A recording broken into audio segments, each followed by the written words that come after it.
Hello students, let us study the new concept related to our food and nutrition syllabus, that is food pyramid. What this picture is explaining you, that is the detailed balanced diet explanation through this pyramid like structure, which is called as a food pyramid.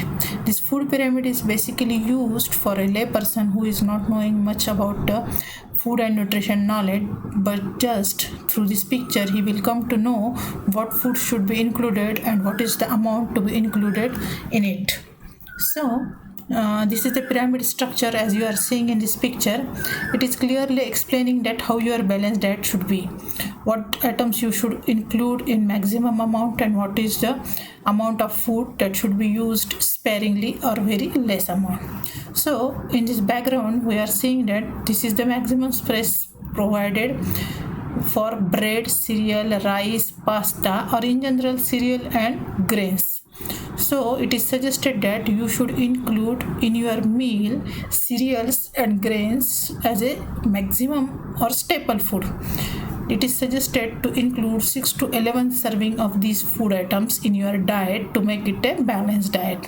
Then next to it they have provided some space for the second food group, that is the vegetable and fruits, which are considered as a protective food groups. And for vegetables they are giving 3 to 5 serving suggestion, and for fruits 2 to 4. So after these cereals you should include more amount of vegetables and fruits in your daily diet.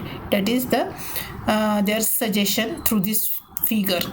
Then what next comes in our food pyramid, that is the milk, yogurt, cheese and other milk items. Along with that, meat, poultry, fish, dry beans, eggs, nuts. Means you can see these all items are protein rich foods, and these protein rich foods need to be included as compared to less amount for these two food groups. So the 2 to 3 servings are suggested for these food groups.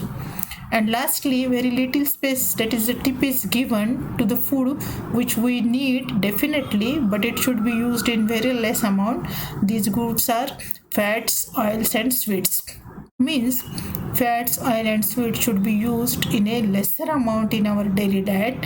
Otherwise you can include cereal, grains, vegetables, fruits in maximum amount, and to a moderate amount you should go for meat, poultry or other protein rich food.